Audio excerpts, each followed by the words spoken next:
నువ్వే కావాలి. రే బంతే, ఇదిగో. మీరెందుకు సార్ కడగటం? నేను తోమేవాడిగా. నేను కడగలేదు నాన్న, తిన్నానంతే. నువ్వే కడుగు. ఎందుకు కడగటం? సబ్బు వేస్ట్. మూర్తి గారు, మూర్తి గారు చూసా, ఒక్క పేరు పిలిస్తే ముగ్గురు వచ్చారు.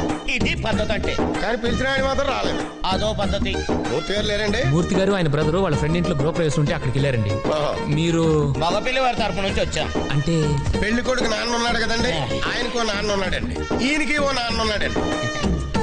అదృష్టం కొద్దీ ఈళ్ళ నాన్నకి ఓ నాన్న ఉన్నాడండి.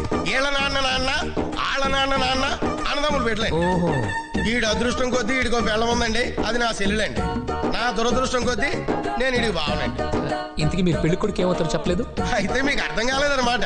పెళ్లి కొడుకు నాన్న అంత అక్కర్లేదు, ఒక్క మొక్కలో చెప్పండి. నేను బాబాయ్ అవుతాను, ఈడు మామయ్య అవుతాడు. పెళ్లి కూతురుకైతే ఈడు బాబాయ్ అవుతాడు, నేను మామయ్య అవుతాను. ఈయన బాబాయ్ గారును, ఆయన మామయ్య గారు. పిల్ల మరి కొరసైపోద్దేమో. దానిలో ఆడికేం నచ్చిందో మనకేం తెలుసు. ఏం చదువుతున్నావు అమ్మా? 9th class. పెళ్ళైతే చదువు మానేస్తావా? దానికి పెళ్ళైతే నేనెందుకు మానేడు? ఏమండి, పెళ్లి కూతురు ఏ అమ్మాయి అండి? ఆ అమ్మాయి కాదు. అచ్చం మాధురి దీక్షితులాగా ఉన్నావమ్మా. మహాలక్ష్మిలా ఉన్నావంటే మూటుగా ఉంటుందని అలా అన్నాలే. ఒళ్ళంతా చమత్కారమే ఏదవకి. ఏగో అమ్మా, ఇంట్లో పెట్టు. ఏంటివి? మొక్కజొన్న పోతులమ్మా, జాగ్రత్త లోపలెట్టు. ఏట్రా అందరూ వెళ్ళిపోయారు? పద్ధతే. పెద్దోళ్ళం మనం మాట్లాడుకుంటుంటే మధ్యలో ఎందుకని. అయ్యో, వాళ్ళని చూస్తే లంచ్ చేసేదాకా వెళ్ళేలా లేరు. ఏం చేస్తారు, గిన్నెలు కూడా కడిగేశాంగా. నాకు వంట కూడా రాదు. వెంకీకి వచ్చిగా చిన్నప్పటి నుంచి వాళ్ళ డాడీ కొండి పెట్టేవాడుగా. ఆ రోజు ఆవేశంలో తప్పుగా చెప్పాను. యాక్చువల్లీ నాన్న వండి పెట్టేవాడు, నేను తినేవాడిని. ఇప్పుడు ఎలా? మీరు తప్పకుండా చెప్తా. ఇంత డ్రింక్ తాగాక మనిషి అన్నవాడు ఎవ్వడు భోంచేయలేడు. Thank you Venky. It's okay. తీసుకోండి. ఎందుకమ్మా ఇవన్నీ? పద్ధతే. భోజనానికి ముందు పెద్ద పెద్ద నీళ్ళలో ఇలా జ్యూస్ తాగుతారు, ఆకలి బాగా అవుతుందని. అంటే భోజనాన్ని కూడా ఇక్కడ ఉండిపోతావా? లేకపోతే హోటల్కి వెళ్ళి తింటావా? ఈ అంకులో ఇంటికి వచ్చి ఇస్త్రీ లేకుండా వెళ్తే ఆ తర్వాత ఈ అంకుడి దగ్గర మాట వచ్చేద్దే. నలుగురు అడిగితే తలకాయ ఎక్కడ ఎట్టుకుంటాం ఏండి? అవునండి. అలా నీ ఏలకాని ఎల్లో వచ్చి ఇబ్బంది పెట్టేస్తావా? పాప ముఖం చూస్తే 100 మందికి వండి పెట్టేలా ఉంది. ఇద్దరం లెక్క. ఏమ్మా ఏమో ఈ ఎదో మాటలు పట్టుకొని వంట కోసం ఓ ఐరాణ పడిపోకు. వంట సింపుల్ గా తేల్చి. నేను పెళ్లి భోజనం పెట్టమన్నాడా?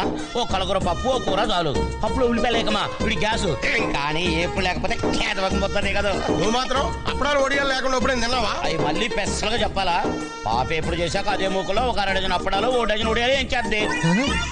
ఆగరు ఇయ్యాల వారింటికి వచ్చి కక్క ముక్క తినుకుంటూ వెళ్తే మనల్ని అంటారు. అది కూడా చెప్పాలా? ఓ సైన్ బయట ఉంటదని ఏదో కన్వే ఐటమ్ వాళ్ళే చేస్తారు. అదే చేత్తో చారు కూడా పెట్టుకోండమ్మా, వీడికి అసలే అజీర్తి. అన్ని నాకేనేంటి? నీకు మాత్రం కిడ్నీలో రాళ్ళు లేవు. దానికేం చేయమంటారండి? ఆపరేషన్ చేయాలి కానీ బాబు, ఇందాకిచ్చిన జ్యూసు ఇంకొక గ్లాసు భోజనం వేకిచ్చుకోండి, సమ్మగా ఉంటది. అయ్యో, ఏంటి వెంకీ వాడు అంత లిస్ట్ చెప్పాడు? ఏదో ముందు స్టవ్ వెలిగించు.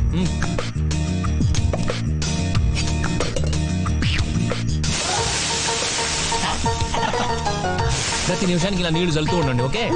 ఆ వాచ్ చెల్లు నిన్ను ఎవడు చేసుకుంటాడో కానీ సర్వనాశనం అయిపోతాడు. నేను ఒక్కదాన్ని వదిలేసి వెళ్ళిపోతావా? అంత ఓవరాక్ట్ చేయకు, ఇప్పుడే వస్తాను. బంతి, రే బంతి, వదిలేసిస్తాను కానీ అర్జెంట్ హోటల్కి వెళ్ళి తీసుకురా. ఇప్పుడే కదండి భోజనం చేశారు. ఎంతసేపట్లో తెమ్మంటారండి? బావా నాకు డౌట్, ఎన్వే ఐటమ్ కానీ చేయట్లేదంటవా? మసాలా వాసన రావట్లేదు. ఏంటి? వాళ్ళకి మసాలా వాసన రావట్లేదంట. నువ్వు తప్పుకో. ఏంటి వెతుకుతున్నా? ఇది అది బుద్ధి కలిగి చెప్పేది. నాకు తెలుసు. ఇది ఇలా కోసానా, ఇది ఇలా పట్టుకున్నానా? ఇప్పుడు చూడండి.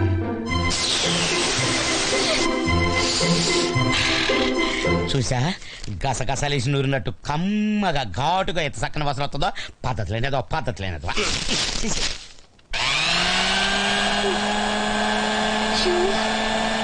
టైం అవుతుంది సార్, ఎత్తుకోండి. ఏంటది? అన్ని వేడిగా ఉన్నాయి, తీసుకెళ్ళండి. Come on 1 second. ఇది కొంచెం ఇలా,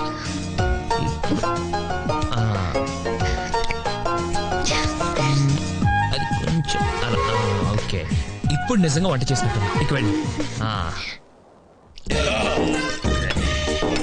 ఏమైనా బావా మనోడు అదృష్టవంతుడు. అందరినీ చెల్లెళ్ళ ఉంటారేంట్రా? అవునండి. ఇలాంటి భోజనం చేసిన తర్వాత ఒక్క కిల్లి వేస్తే ఉంటది బావా. స్పెషల్ గా కిల్లీలు కూడా కట్టించారా?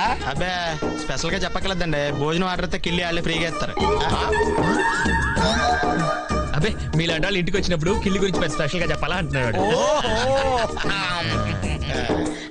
మరి వెళ్ళొస్తానమ్మా, నాన్నగారు వస్తాడు చెప్పు. వెళ్ళొస్తా బాబు. తాంబూలాల టైంకి రాలేకపోయినందుకు ఏమనుకోవద్దని చెప్పమ్మా. పెళ్ళికి మనం 10 రోజుల ముందు వచ్చి వాళ్ళని మర్చిపోతారు లేరా? తొందరగా చెవులు అవతల బస్సు టైం అయిపోతుంది. వెళ్ళొస్తామా? వెళ్ళొస్తాం బాబు. థ్యాంక్ యూ వెంకీ, నువ్వు లేకపోతే ఈరోజు చాలా గొడవ అయ్యేది. అబ్బే అంత థ్యాంక్స్ చెప్పనక్కర్లేదు, అంత వద్దు. సరే మీరు వెళ్ళి రెస్ట్ తీసుకోండి. వెళ్ళండి. నువ్వు? నేను మనవాడితో కొంచెం కిళ్ళి గురించి మాట్లాడొస్తాను. మీరు వెళ్ళండి వెళ్ళండి. ఏనా కిళ్ళి సంగతి ఏంటి?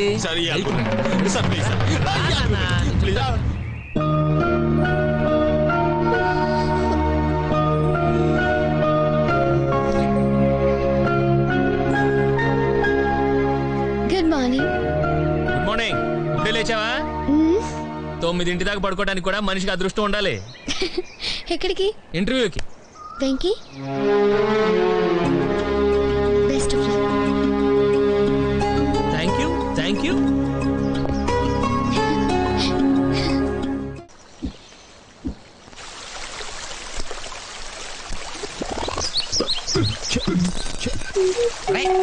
ఏంటా నువ్వు చేస్తుంది? మొక్కలు తడుగుతున్నావు. ఏమన్నా అంటే అన్నా ఉంటారు కానీ రోజు క్లబ్లో ఆడతారు కదా, ఇంట్లో కూడా ఎందుకండి దరిద్రం? పిచ్చి బండి కర్ణం మల్లేశ్వరి ఒలింపిక్స్ 4 ఏళ్ళకి ఒకసారే కదా అని రోజు వెయిట్ ఎత్తడం మానేసి రిలాక్స్ అయిపోతుందా? సచిన్ టెండూల్కర్ 1 డే ఆడినప్పుడే కొడదాంలే అని ఎవ్రీడే నెట్ ప్రాక్టీస్ చేయకుండా ఉంటాడా? ఇది కూడా అంతేరా. క్లబ్ లో ఆడతాం కదా అని మిగతా టైంలో ఆడకుండా ఉంటే హ్యాండ్ రేజ్ అవదు, డల్ అయిపోదు. వెంకీ ఏమైంది వెంకీ? ఇంటర్వ్యూ ఏమైంది సార్? సారీ అని ఉంటారు. రే బంతి, ఈ రోజు నుంచి నా లైఫ్ లో గోల్డెన్ డేస్ అయిపోయారా. సెలెక్ట్ అయిపోయాను రా.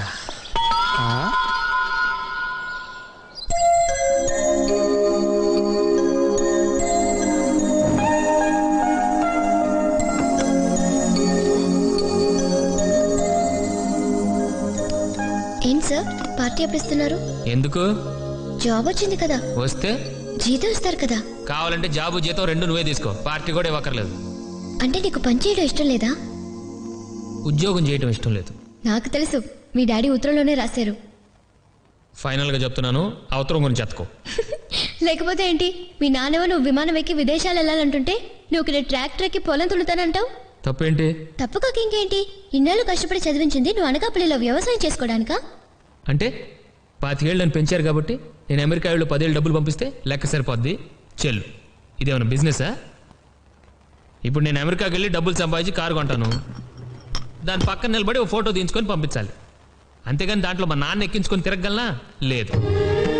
అదే మా ఊళ్ళో వ్యవసాయం చేసుకుంటే కనీసం మా నాన్న స్కూటర్ ఎక్కించుకొని తిప్పగలను, అది నాకు హ్యాపీగా ఉంటుంది. మా నాన్నకి జ్వరం వస్తే అమెరికా నుంచి ఫోన్ చేసి టాబ్లెట్ వేసుకున్నానా అని మాత్రమే చెప్పగలను. అదే టాబ్లెట్ నా చేతితో వేసి పక్క నుండి చూసుకుంటే నాకు తృప్తిగా ఉంటుంది. నీకు తెలియదు నందు, నాకు 4 ఏళ్ళప్పుడే మా అమ్మ చనిపోయింది. ఎంతమంది చెప్పినా నాన్న మళ్ళీ పెళ్లి చేసుకోలేదు నా కోసం. ఇన్నేళ్లలో నాకు ఎప్పుడు అమ్మలేని లోటు తెలియనివ్వలేదు. అలాంటి ఆయన నీ వయసులో వదిలేసి వెళ్ళిపోవటం కరెక్టా? నాకు కనీసం ఫ్రెండ్స్, సినిమాలు, సరదాలైనా ఉన్నాయి నందు. కానీ మా నాన్నకి నేను తప్ప వేరే ప్రపంచం లేదు. ఆయన ఎంతసేపు నేనేమవ్వాలో ఆలోచిస్తున్నాడు. కానీ నేను ఒక్కడిని వదిలేళ్తే ఆయన ఏమైపోతాడో నేను ఫీల్ అవుతున్నాను. నేను పెరిగిన ఇల్లు, నేను తిరిగిన ఊరు, నన్ను పెంచిన నాన్న, నన్ను ప్రేమించే స్నేహితులు అందరిని వదిలేసి అక్కడికి వెళ్ళి ఏం సాధించాలి? నా 10 ఎకరాలు ట్రాక్టర్ నాకు చాలు. సాయంత్రం దాకా పొలం దున్నుకుని సరదాగా ఫ్రెండ్స్తో దమ్ము కొట్టి సెకండ్ షో సినిమాకి వెళ్ళి వచ్చి పడుకుంటే చాలదా? ఒకటి చెప్పనా నందు, మనం గెలిచినప్పుడు చప్పట్లు కొట్టేవాళ్ళు, మనం ఓడిపోయినప్పుడు భుజం తట్టేవాళ్ళు, నలుగురు లేనప్పుడు ఎంత సంపాదించినా ఎంత పోగొట్టుకున్నా తేడా ఏం ఉండదు. Good night.